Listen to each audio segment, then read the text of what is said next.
할렐루야, 감사합니다. 우리가 데살로니가 전서에 이어서 이제 2교시 데살로니가 후서를 우리가 공부하도록 하겠습니다.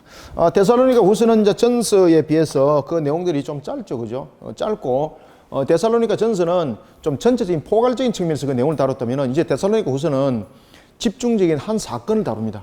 그것이 뭔가 하면은 이제 종말에 관한 부분에 대해서 집중적으로 그 내용들을 전개해 나갑니다.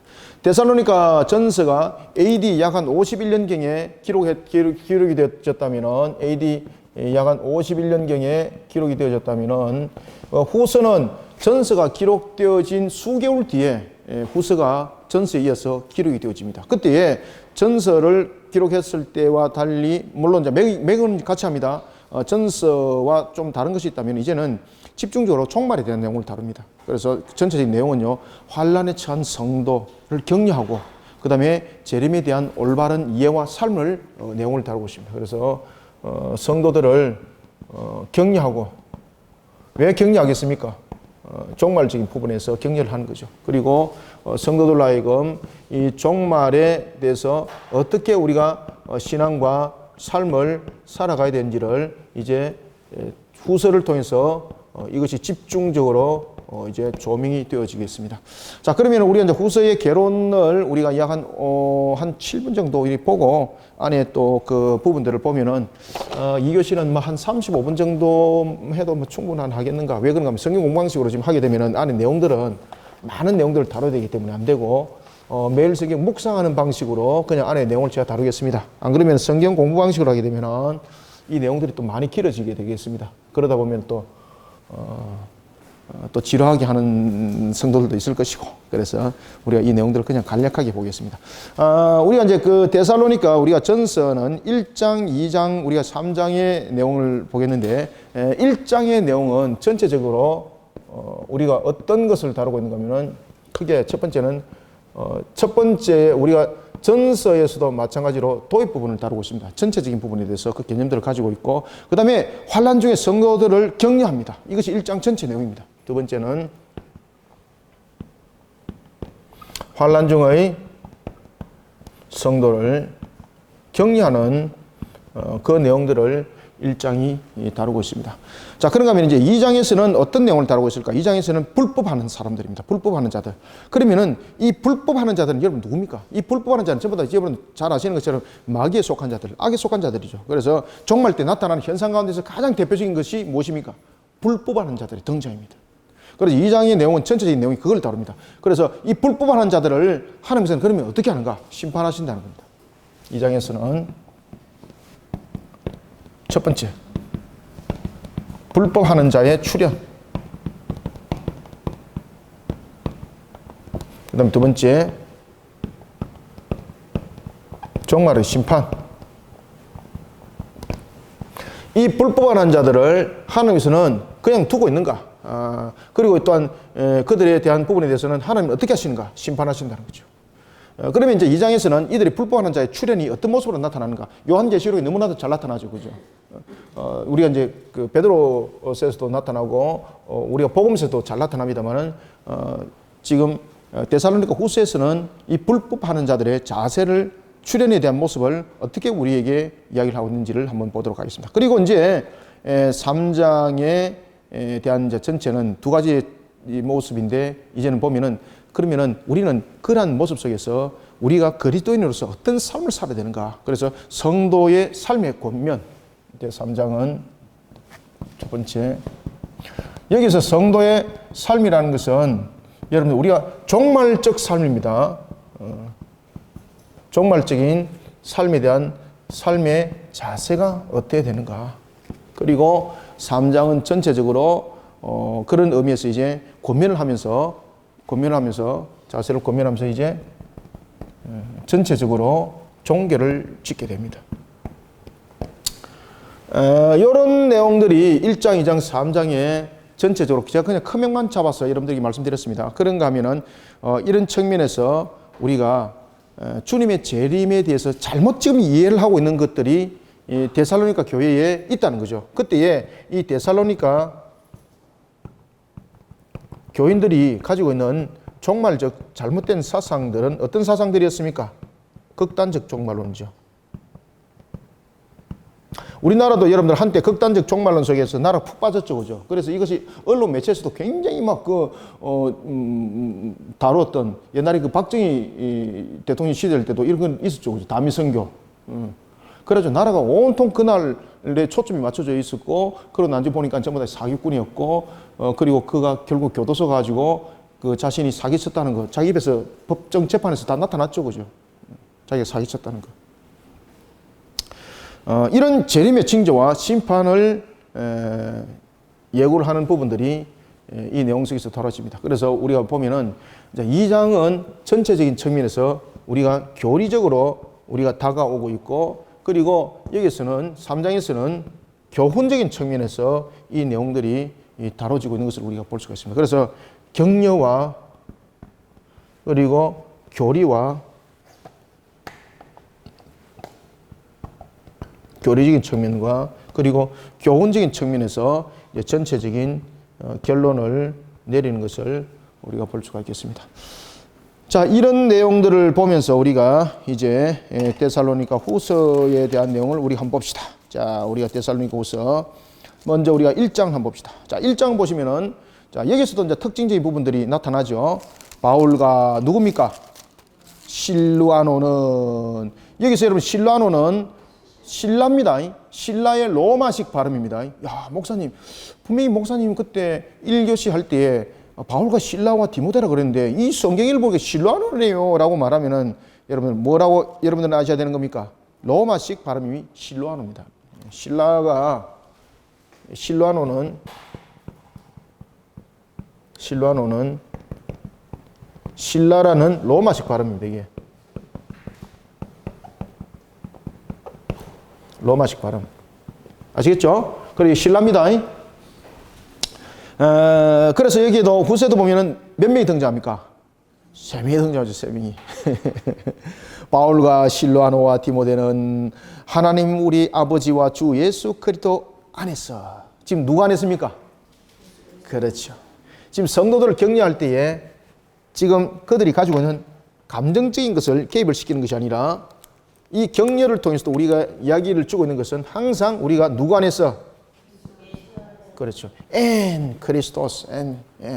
이게 이제 엔이라는 것은 안에라는 것이거든요. 왜 제가 이 단어를 일부러 얻어서 썼는가 하면은 그 헬라 전치사에는 3가지 전치사가 있습니다. 전치사가 있는데 그것이 뭔가 하면은 에이스, 에크, 엔이라는 이 3가지 전치사가 있습니다. 이 전치사가 있는데 에이스는 밖에서 안으로 들어오는 겁니다. 이것이 에이스입니다. 에이스. 그 다음에 에크는 안에 있다가 어떻게 되는 겁니까? 밖으로 나가는 겁니다. 밖으로 나가는 거. 그런데 엔은 무엇입니까? 엔은 들어왔다가 안 나가는 겁니다. 탁 머무는 겁니다. 그래서 우리가 예수 그리스도 안에서라고 할 때는 전치사가 엔이 붙습니다. 엔이. 아시겠습니까? 주님은 우리를 떠나지 않습니다. 우리는 주님 안에 있다가 들어갔다 나갔다 이러는 상태 아닙니다. 항상 주님은 우리와 함께 있습니다. 그와 마찬가지로 우리는 예수 그리스도 안에서 문안하고 예수 그리스도 안에서 격려하고 예수 그리스도 안에서 살아가는 성도들이 되어야 됩니다. 이래야만이 가짜가 안 되는 겁니다. 아시겠죠? 그죠? 우리는 이런 부분들은 좀 기본적으로 아셔야 됩니다. 따라서 제1장에 대해서 우리가 이제 그 이야기를 하는 겁니다. 제1장에 대해서 서로를 위로하고 격려하며 환난의 때를 이겨나가는 성도되라고 제1장은 우리에게 묵상을 주고 있습니다. 이 칠판 닦기 새로운 도구가 왔습니다. 이 도구의 이름은 걸레입니다. 칠판 닦기는 안 닦이는데 걸레는 닦이고 있습니다. 지금 이거 어떻게 해석해야 됩니까? 이거 제가 지금 칠판 닦기를 닦다가 힘들어가지고 걸레를 가져와서 닦는데 너무 잘 닦입니다. 보십시오. 깨끗하고 힘도 좀 덜 들고. 제가 칠판 닦기 가고 지울 때는 여러분들 거의 뭐 노가다 수준으로 중노동 하면서 제가 닦습니다. 여러분들은 잘 모르지만 엄청나게 힘을 주고 닦습니다. 다음부터 요거 갖다 갑시다.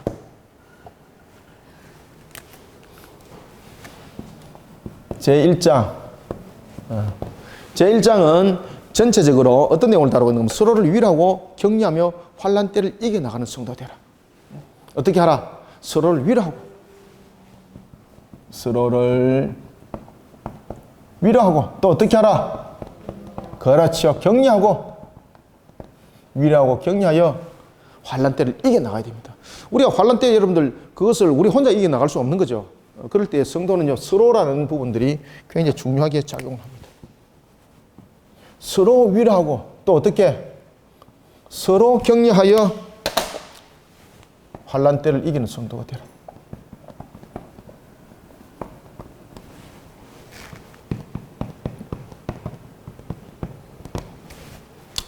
여러분들 우리가 교회라는 공동체가 있는 것이 참 중요합니다. 예수님께서도 여러분 제자들을 전도 현장에 보낼 때에 둘이 짝을 지어서 전도 현장 속에 우리가 보낸 것들을 우리가 기억나죠, 그죠? 지금 레코딩 되는지 한번 확인해 주세요, 지금. 네. 서로 위로하고 격려하면서 우리는 환난 때를 이겨 나가야 됩니다. 이런 측면에서 그러면은 우리가 어떤 자세를 가지고 이 환난 때를 이겨 나가야 되고 어떤 부분에 대해서 우리가 서로를 격려해야 되는가? 첫 번째는요, 우리가 이런 서로를 위로하고 격려하여서 환난의 때를 이겨나가는 성도가 되기 위해서는 우리에게 두 가지의 우리의 모습들이 또한 나타나야 됩니다. 첫 번째는 우리의 고난의 의미를 잘 알아야 됩니다. 고난의 의미를 모르니까 서로 위로가 됩니까? 서로 격려가 안 되는 겁니다.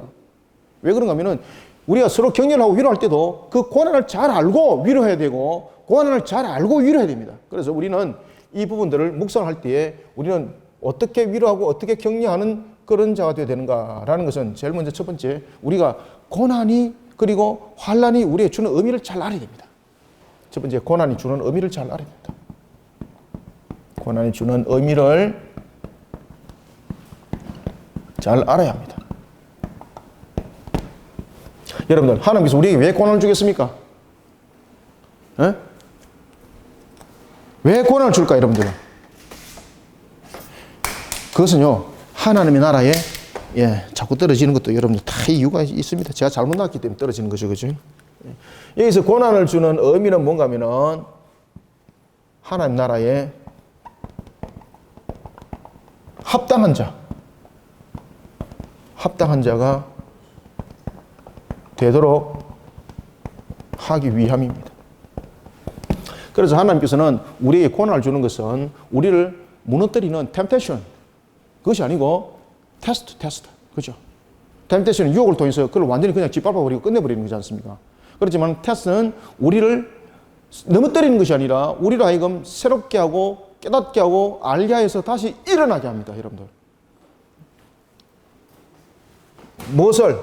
하나님의 나라에 합당하도록 하기 위해서. 그러면 하나님의 나라에 합당하도록 하기 위해서 우리에게 고난을 준다는 것을 알아야만이 서로 위로가 되는 거죠. 그래야만이 서로 격려가 되는 거죠. 종말 때는 여러분 이 필수입니다, 필수.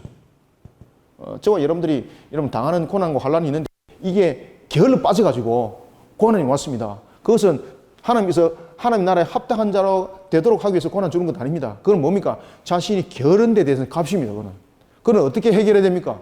부지런해야 됩니다. 부지런해야 됩니다. 모든 것들을 갖다가 그냥 끼워 맞추기로 여기에 다 그냥 두드려 맞추면 안 됩니다. 그 다음에 두 번째는 서로 위로를 하고 격려하면서 환난의 때를 이겨나가기 위해서는 두 번째 무엇을 알아야 되는가? 하나님의 심판이 주는 유익을 알아야 됩니다. 하나님의 심판이 주는 유익. 하나님의 심판이 주는 유익에 관해서 잘 알아야 됩니다. 자, 여러분 보십시다. 제가 교리 공부 시간 때도 여러분들에게 말씀드렸죠. 우리가 죽음에 관해서 이야기를 하고 있을 때에 죽음이 두 가지 성격을 가지고 있다. 첫 번째는 우리가 불신자를 향한 죽음이 있고 그 다음에 하나님께서 선택한 자에 대한 죽음이 있는데 불신자에 대한 죽음은 오직 무엇입니까? 심판입니다. 멸망. 아무 답도 없습니다. 그렇지만은 택한 백성의 죽음은 이 속에서 두 가지로 갈라진다 그랬죠. 첫 번째는 죽음이 무엇입니까? 죄의 단절입니다. 죄의 단절. 여기서 죄의 단절이라는 것은 우리로 말하면은 말 그대로 여러분 죄에 대한 값이죠. 그런가 하면은 이 죄에 대한 값을 지불하면서 하나님께서 우리에게 왜 죽음을 허락하셨습니까? 다시는 죄를 범치 않도록 하기 위해서. 그래서 이 죄는 밑에 내려갈게요. 단절이 있는가 하면은 죄는 반드시 값입니다. 죄의 값으로 죽는 겁니다. 그죠? 죄의 값으로 죽지만은 우리의 핵심은 무엇입니까? 죄의 단절입니다. 죄의 단절. 다시는 죄를 짓지 않도록 죄의 단절을 통해서. 그리고 이 부분들이 성립이 돼야만이 무엇이 있습니까? 새 생명으로 부활이 있는 거예요. 죄 상태에서는 여러분들 우리가 부활해도 우리는 죄 상태 부활이지 않습니까? 죄에 대해서 완전히 단절하여서 부활은 우리에게 무엇을 허락하는 겁니까? 여기서 새 생명이 나오는 겁니다. 새 생명. 그죠? 새 창조가 나오는 거죠. 이 부분에서 다르다는 거죠. 그러니 우리가 심판이 주는 유익이 무엇인가를 우리는 잘 알아야 됩니다. 이 심판이 주는 유익을 알게 되면은 심판의 날이 기다리십니까? 안 기다리십니까? 기다리시는 겁니다. 왜냐하면 심판의 날에는 우리에게는 이 죽음에 관해서 우리가 불신자들은 심판을 통해서 이들은 심판의 날이 불못에 던짐을 당하는 것이 심판의 날이죠. 그것을 우리가 주님의 날이라고 말하기도 하죠. 주님의 날. 그러면은 택한 백성은 우리에게 심판의 날이 무엇을 말하고 있습니까? 새하늘과 새 땅을 살아가는 겁니다. 이것이 심판의 날에 주님의 날이죠. 이것을 말해서 무슨 날이다? 이것을 말해서 여러분 주님의 날이라고 말하는 겁니다. 심판의 날에 우리는 새하늘과 새 땅에서 살아가는 겁니다. 그러니 우리는 심판의 날이 그 심판이 주는 유익의 그 날이 기다려지는 겁니다. 그러면서 우리는 서로 격려하고 환난의 때를 이겨나가는 성도들이 되어야 됩니다. 아시겠죠? 자, 그런가 하면은 이제 제2장과 제3장은 우리에게 어떤 말씀을 주고 있는지 한번 봅시다. 이것이 데살로니가 후서 제1장을 통해서 여러분 묵상을 하셔야 됩니다. 자, 그런가 하면은 이제 제2장을 봅시다. 형제들아, 2장 1절, 형제들아, 우리가 너희에게 구하는 것은 우리 주 예수 그리스도의 강림하심과 우리가 그 앞에 모임에 관하여 2절 읽습니다. 시작. 영으로나 또는 말로나 또는 우리에게서 받았다 하는 무엇으로? 편지로나 무슨 날? 주의 날이 이르렀다고 해서 쉽게 마음이 흔들리거나 두려워하거나 하지 말아야 한다는 것이라. 아멘. 이게 여러분 무엇인가 하면 이제 주님의 재림에 대해 올바른 이해를 가져야 된다. 올바른 이해.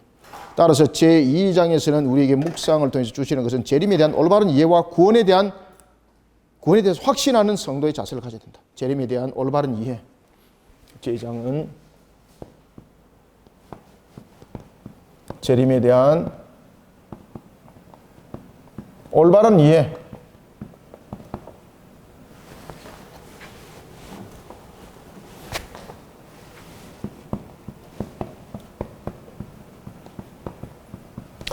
재림에 대한 올바른 이해와 그 다음에 구원에 대한 확신.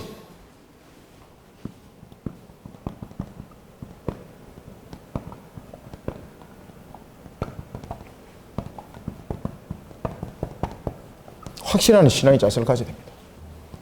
그러면 우리가 한번 봅시다.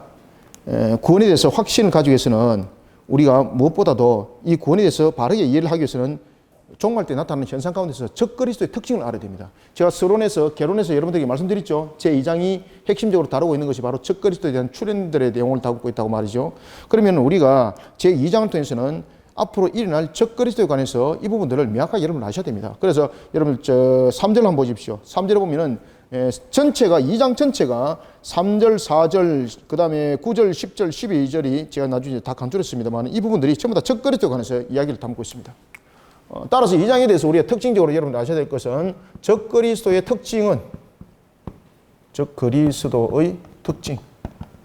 적그리스도의 특징은 우리에게 이 데살로니가 후서를 통해서 특징이 5가지로 그 내용들이 간추려지는 것을 볼 수 있습니다. 그때에 제일 먼저 3절 한번 읽어봅시다. 시작. 누가 어떻게 하여도 너희가 미혹되지 말라. 먼저 배교하는 일이 있고 저 불법의 사람 곧 멸망의 아들이 나타나기 전에는 그날이 이르지 아니하리라. 아멘. 지금 여기서 여러분들요, 멸망의 아들들이라 하지 아니하고 멸망의 아들이라는 단서를 지금 쓰고 있습니다. 이것은 바로 뭔가 하면은 그리스도의 재림의 직전에 출현할 적그리스도의 모습을 지금 설명하고 있을 때에 마치 그리스도처럼 그 모습들이 보여지고 비춰진다는 이야기입니다. 그럼 분별 잘해야 되겠죠. 그러면 적그리스도의 특징이 무엇입니까? 3절. 적그리스도의 특징은요, 불법을 자행하는 겁니다. 첫 번째. 불법을 자행합니다. 그러면은 여기서 불법을 자행한다는 것은 어떤 불법입니까? 세상 법이 아니죠. 그죠? 하나님의 법을 엎어버립니다. 그가 마치 그리스도 온 것처럼 나타나가지고 하나님께서 우리에게 말씀하신 그 법을 엎어버리는 거예요. 그때 엎어버릴 때 아니라고 없는 것도 아닙니다. 그것을 교모하게 그것을 위장해가지고 예를 들면 이런 겁니다. 하나님을 경배하는 방식을 바꿔버리는 겁니다. 그죠? 하나님을 경배하는 방식. 그 다음에 주일에 대해서 우리가 예배드리는 방식을 바꿔버리는 겁니다. 그러면서 그 자체가 교모하게 예를 들면 이런 것들이 있습니다. 여러분 요가. 여러분들 잘 아시는 건 요가. 우리가 일상적으로 볼 때 이거는 우리의 다이어트의 한 내용을 설명하고 있습니다만 그것이 아니죠. 요가는 여러분들이 잘 아시는 것처럼 이게 하나의 나타나는 하나의 우상 숭배를 행위로 경배하는 모습이죠. 이것이 나중에 교모하게 변해서 요가로 여러분 등장했잖아요. 여러분 전부 다 마귀 행각들이죠. 그죠? 이런 부분들로서 불법 행위들이 나타난다는 이야기입니다. 우리들이 정말 교모하게 빠질 정도로. 그래서 3절에서 뭐라고 말합니까? 3절에서 배교하는 일에 있어서 이가 어떻게 한다? 미혹한다는 거죠. 미혹한다. 미혹한다는 것은 무엇입니까? 우리가 알도록 하는 것 아닙니다. 미혹한다는 것은 우리로 하여금 교모함을 통해서 우리로 하여금 알지 못하게 하는 것이 미혹입니다. 우리가 이미 빤히 아는 것 여러분 미혹이라고 말 안 하잖아요. 그런 것처럼 우리가 여러분 분별력을 가지셔야 됩니다. 적거리의 특징은 바로 불법을 자행한다. 그러면은 우리가 이 불법을 자행하는 측면에서의 우리의 모습들은 항상 무엇을 우리는 고수하는 자가 되어야 됩니까? 하나님의 법에 대해서 항상 우리는 요동하는 자가 되지 말아야 됩니다. 항상 하나님의 법에 대해서. 그래서 여러분들 보시면은 우리의 신앙들이 시대에 맞춰서 신앙도 이렇게 좀 변해됩니다라고 말하면요, 이 속에 반드시 여러분 불법한 모습들이 나타나게 되어 있습니다. 하나님께서 우리에게 말씀하신 그 말씀에 대해서는요, 시대가 변해도 우리의 그 내용들은 시대 환경들은 변했지만은 우리의 신앙의 근본들은 바뀌면 안 됩니다. 하나님 자신이 불변하신 하나님이세요. 그 다음에 두 번째로 적그리스도의 특징 가운데서 두 번째 특징은 여기 이제 3절, 그 다음에는 이제 4절 읽습니다. 4절 시작. 그는 대적하는 자라, 대적하는 자라 신이라 불리는 모든 것과 숭배함을 받는 것에 대항하여 그 위에 자기를 높이고 하나님의 성전에 앉아 누구를? 자기를 하나님이라고 내세우느니라. 아멘. 자, 그러면은 두 번째는 자칭 무엇이라는 이야기입니까? 자칭 하나님이라는 자칭. 이게 적그리스도의 특징입니다. 그런데 이 자칭 하나님이라는 것을 여러분 잘 보십시오. 그가 어디에 지금 앉아 있습니까? 하나님의 성전에 앉아 있습니다. 이거는 무엇입니까? 지금 적그리스도가 어디서 출현한다는 것을 지금 표현하고 있는 거죠. 제가 요한계시록을 가르치면서 여러분들에게 가르쳐 드렸죠. 그죠? 보면 적그리스도는 다른 외부적 세력에서 나타나는 것이 아니라 우리가 정말로 믿을 만했고 정말로 그거를 인정받을 수 있는 그 사람이 나중에 적그리스도로 나타난다고 말입니다. 그래서 그가 성전의 머리로 딱 앉습니다. 그리고 그가 성전의 머리가 되기까지는요, 그런 과정 속에서 자신이 마치 하나님인 것처럼 나타나기 위해서는요, 그런 묘한 부분들을 전부 다 연출해내는 겁니다. 그리고 심지어 죽었다가 진짜 살아나는 겁니다. 그죠? 죽은 것은 아닌데 죽은 것처럼 보였다가 진짜 3일 만에 부활하는 것처럼 보여지고 이런 사건들을 전개해 나간다는 거죠. 그래서 여러분들요, 제가 말씀드리지 않습니까? 지구상에서 나타나는 마지막 전쟁은 제3차 전쟁은 종교 전쟁이라고. 그죠? 그것이 여러분이 잘 아시는 것처럼 이 아마겟돈이라는 일 속에서 나타나는 겁니다. 이 자체가. 아시겠죠? 그 다음에는 세 번째. 그래서 여러분들 우리가 보면은 항상 우리가 이 부분에 대해서도 우리가 이제 잘 아셔야 될 것은 이 적그리스도를 우리가 막을 수 있는 특징, 우리가 가질 수 있는 것 가운데 적그리스도를 막을 수 있는 무기가 있습니다. 무엇입니까? 우리가 적그리스도를 막을 수 있는 무기 딱 한 가지입니다. 무엇입니까? 교리입니다. 교리. 그죠? 하나님의 말씀 속에서 나온 교리입니다. 그래서 이 바른 교리가 우리의 생명입니다. 생명. 그 1교시 때도 여러분들에게 이제 강조했던 것처럼 지금 사도 바울이 그 이야기들을, 이 일들을 통해서 지금 내용들을 우리에게 확인하게 가르쳐주고 있는 것은 우리로 하여금 바른 교리 속에 지금 세워나가라는 이야기입니다. 그러니까 여러분들 16세기, 17세기에서 보면은 교리 문제 가지고 그냥 생명을 걸고 우리가 볼 때는 바보 멍청이지 않아요. 그런데 그렇지 않습니다. 그 당시에 여러분들 웨스트민스터 소요리 문답, 대요리 문답을 갖다가 웨스트민스터 신앙 고백서와 함께 세 가지를 만들거든요. 이때 만들 때 영국에서 최고로 똑똑한 박사들이 다 모이는 겁니다. 신앙 고백서 만드는데, 교리 만드는데 영국에서 최고로 똑똑한 사람 석학들을 다 모으는 겁니다. 그래서 웨스트민스터 신앙 고백서와 소리 문답, 대요리 문답이 만들어집니다. 소리 문답은 뭐 때문에 만들었습니까? 주일학교 아이들을 가르친다고. 대요리 문답은 왜 만들었습니까? 교사들과 그리고 또한 목회자들에게 가르침을 주기 위해서. 교리가 그만큼 중요한 거예요, 여러분들요. 우리가 적그리스도를 이길 수 있는 것은 결국은 교리입니다, 여러분들요.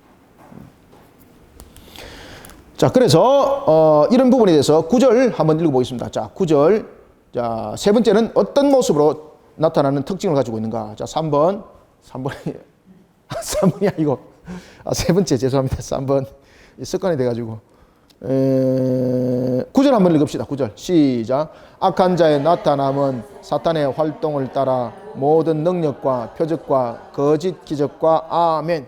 야, 여러분들 여기서 나타나고 있는 적그리스도의 세 번째 특징은 바로 무엇입니까? 거짓을 전가하는 능력을 가졌습니다. 거짓 능력.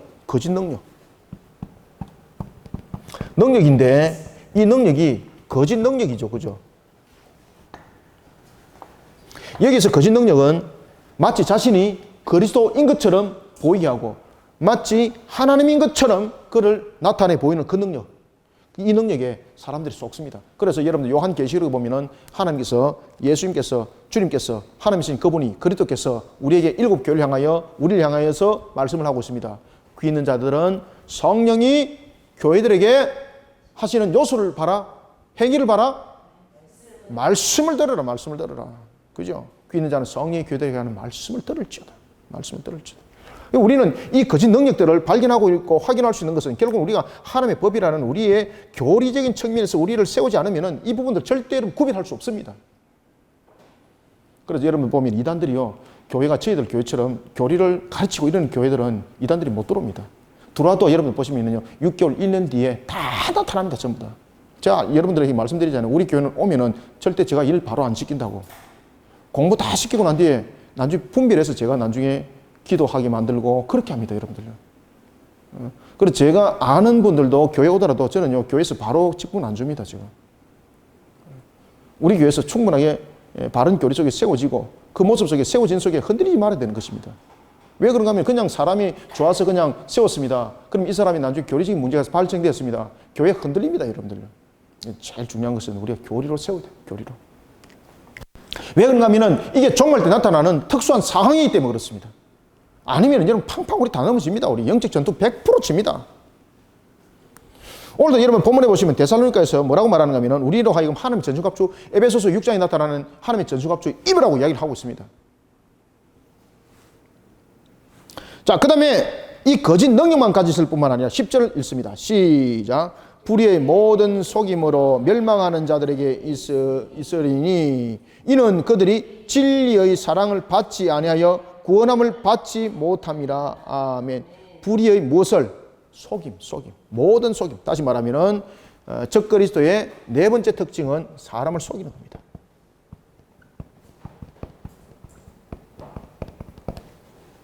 그래서 이단들의 특징이 무엇입니까? 거짓이죠. 그것이 이단들의 교리에 있죠. 그러면서 나중에 뭐 이사야서 해서 뭐 숨겼다 이야기 하더라만 그러면서 헛소리하고 앉아가 있죠. 그죠? 그 다음에 다섯 번째, 이 적그리스도의 특징은 무엇인가? 지금 사도 바울이 가르치고 있는 거죠. 자, 이제 12절을 읽습니다. 시작. 진리를 믿지 않고 불의를 좋아하는 모든 자들로 하여금 심판을 받게 하려 하심이라. 아멘. 와, 결국은 여러분 무엇입니까? 적그리스도의 특징은 사람들로 하여금 심판받게 만드는 겁니다. 사람들을 심판받게 만드는 것입니다. 이것이 방금 우리 읽었죠? 12절. 12절. 그래서 적그리스도의 특징이 데살로니가에서는 이렇게 5가지로 설명하고 있습니다. 불법을 자행하고 자칭 하나님이고 거짓 능력이 있고 사람들을 속이고 사람을 심판받게 만드는데 여기서 사람들이 팡팡 다 넘어져 버리는 겁니다. 그러면은 이 일을 방어하기 위해서 우리에게 필요한 것은 무엇입니까? 하나님 법인 교리로 우리를 안 세우면 안 된다는 이야기입니다. 교리로 바로 세워서 우리를 분별력 있게 세우지 않으면 이 5가지 속에서 다 넘어져 버립니다. 영적 전도 속에서 저를 패전자가 되는 겁니다. 이것을 여러분 우리는 묵상하셔야 됩니다. 그러면서 나는 하나님의 교리 속에 얼만큼 젖어 있는가? 정말로 나는 교리를 배우기를 몸부림을 치는가? 몸부림 쳐야 됩니다. 그죠? 몸부림 치는 자에게 열매 있습니다. 몸부림 치는 우리 성도들 정말로 복이 있다 저는 생각합니다. 그래서 우리 성도들은 보면 일주일 내내 전도하고 일주일 내내 주님의 말씀을 또 묵상하고 그리고 또 매일매일 보면 또 홈페이지를 통해서 자신들이 나눴던 것을 또 가지고 묵상해 나가면서 매일 성경 큐티를 하고 그것이 우리의 여러분 삶이잖아요. 그 속에 우리는 이 부분들을 이겨나가는 겁니다. 자, 그런가 하면 이제 마지막으로 제3장은 어떤 내용들을 다루고 있는가? 자, 제3장은 여러분 보시면요. 재림을 기다리는 성도입니다. 재림을 기다리는 성도를 위한 실천적 사역. 실천적 사역. 우리는 세 가지 실천적 사역을 해야 된다. 재림을 기다리는 성도들의 실천적 사역. 재림을 기다리는 성도들의 실천적 사역. 실천적 사역에는 무엇이 있는가? 에? 글자 틀리십니까?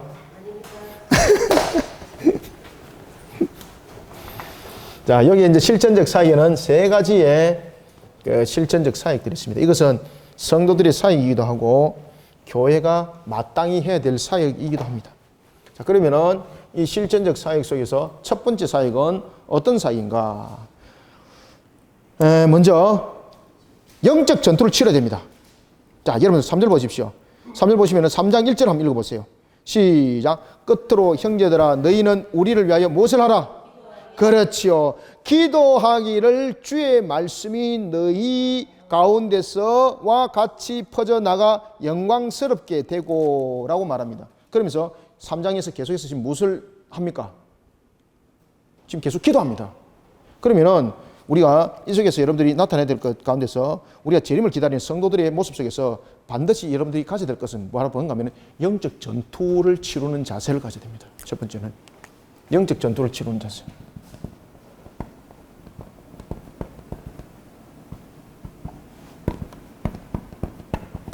영적 전투를 치르는 바른 자세.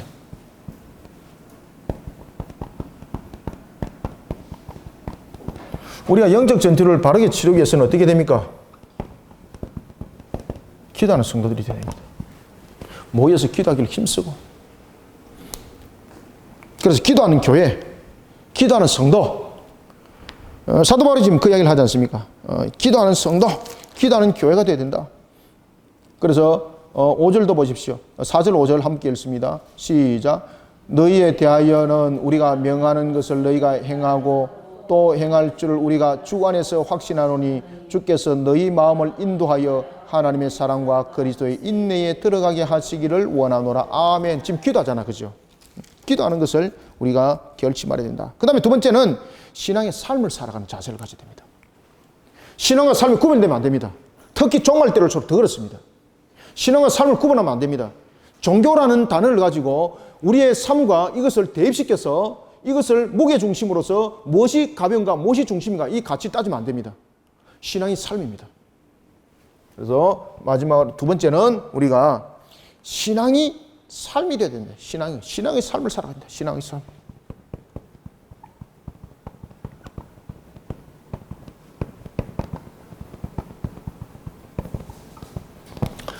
우리가 재림을 기다리는 성도의 실천적 자세에 있어서는 영적 전투를 치르는 것이 굉장히 중요하다. 그 다음에 두 번째는 신앙의 삶을 살아야 됩니다. 우리가 여러분들 영적 전투를 치를 때 보면은 우리가 데살로니가서도 이야기를 합니다만은 우리가 특히 에베소서의 6장에서 그 이야기를 하죠. 우리에게 복음의 신을 신게 하시고 진리의 띠를 띠게 하시고 의의 흉배를 치게 하시고 무슨 방패를 들어라? 믿음의 방패를 들고 무엇은 투구를 써라? 구원의 투구를 써라. 그렇죠? 왜? 침노당하기 때문에 구원의 투구를 써라. 그리고 구원의 투구만 쓰는 것이 아니라 영적 전투는 무엇이 겸비되어야 된다? 성령의 검, 말씀의 검이 겸비되어야 됩니다. 이래야만이 우리 영적 전투를 치를 수 있는 거예요. 그래서 기도를 하는 것도 이런 하나님의 전신갑주를 입는 상태에서 영적 전투를 치르는 겁니다. 그런가 하면 이제 세 번째는 우리에게 나타나고 있는 것은 특히 여러분들 우리가 이런 그 신앙의 우리가 삶을 살고 또한 우리가 이제 이런 모습 속에서 달려가야 될 것 가운데서 또 하나 중요한 것은 뭔가 하면은 여러분들 우리가 게으르면 안 됩니다. 게으르면 안 됩니다. 영육 간에 게으르면 안 됩니다. 종말 때일수록 영육 간에 게으르면 안 됩니다. 그래서 세 번째는요, 영적으로 늘 깨어있기를 힘쓰는 성도가 되어야 됩니다. 영적으로 늘 깨어있기를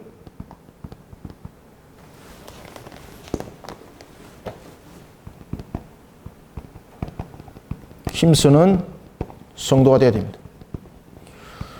여러분들 이게 우리에게 주고 있는 것은 게으른 자가 되어서는 안 된다는 겁니다. 게으른 자가 돼서는 안 됩니다. 영적 게으름을 방지해야 됩니다. 우리가 만약에 영적 게으름에 빠지게 되면은 우리의 영육은 도태되게 되어 있고, 이런 속에 우리는 이 적그리스도의 이 특징 속에 나타나는 속에 무너짐을 당하게 되어 있습니다. 그래서 영적으로 절대 게으르지 않는, 이것이 우리의 3장에 대한 묵상이 여러분들 되어야 됩니다. 이런 속에 나는 오늘도 영적 게으름 속에서 탈피하기 위해서 어떻게 하는가, 이것이 우리가 데살로니가 후서 제3장을 통해서 함께 묵상되시길 바랍니다. 자, 이와 같이 우리가 짧은 시간에 데살로니가 후서를 어떻게 우리가 매일 성경을 묵상할 것인가를 보았습니다. 이 내용들을 삼가 여러분 잘 참고하셔서 종말 때를 우리의 신앙의 근본들을 바로 세워나가고, 그리고 또한 신앙의 근본들을 바로 세워나갈 뿐만 아니라 하나님께서 우리에게 결실 맺게 하시는 아름다운 열매들을 풍성하게 맺어가는 종말의 또한 산 주인공들이 되시기를 주님의 이름으로 축원합니다.